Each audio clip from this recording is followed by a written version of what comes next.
what if you work in an agency where my leader says all the right things, but their actions do not align with their words?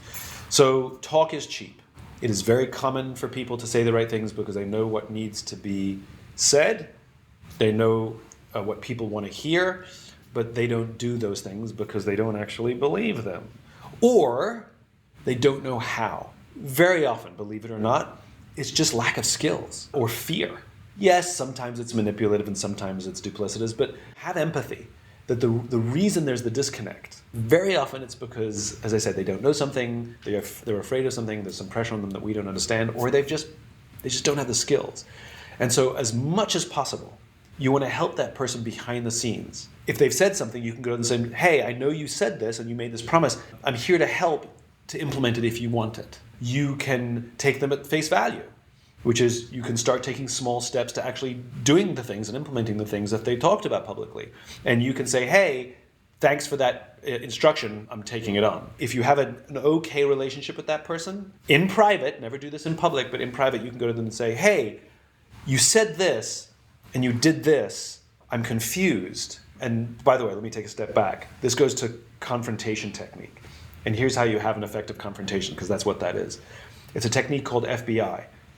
It's just a mnemonic. It doesn't matter the order of the letters. Just BIF, BIF doesn't sound like a good mnemonic. So anyway, FBI, feelings, behavior, impact. The feelings have to be specific, better than happy, sad, angry.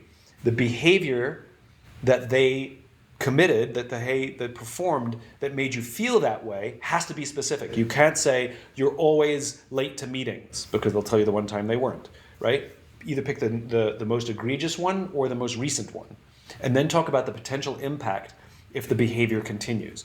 You have to do all three. The order doesn't matter. I've gamed it out with 1 and 2s. It doesn't work. The order doesn't matter, but you have to do all three. So for example, if you're going to have that confrontation about somebody who said something and didn't follow through, or their behavior didn't match their words, you can say something to the effect of, hey, I'm feeling really confused.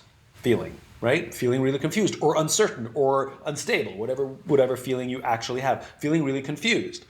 Because you said this, but then you did this, specific.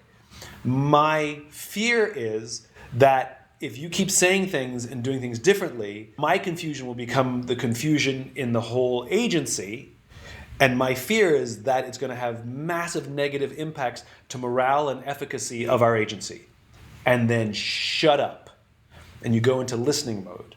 If they're defensive, or if they attempt to sort of talk about something else, you say, I hear that, but, and you go back and repeat that whole confrontation statement. The statement is designed to get them to start taking accountability. If they get angry, you can back up and say, maybe this is the wrong time. By the way you start one of these is, can I have an uncomfortable conversation with you? Can I have a difficult conversation with you? Always prepare people that it's going to be something like that. So can I have a difficult conversation with you? Are you free now? Do you want me to come back in an hour? They'll say yes, and you say, and then you do your confrontation statement. I'm feeling confused. On Thursday, when you said this, the actions we've taken as an agency are completely the opposite of what you said. My fear is that continues, it's going to start to break morale at the agency, right? And then you go into listening mode. And you just get them to talk and talk. What else? Tell me more. If they get defensive, if they change the subject, you repeat the whole thing again. It's really, really effective to help people see what they're missing, self-awareness. Again, sometimes they may not be aware of it. Sometimes they may be insecure. So hold space for them to let you know everything that's going through their mind.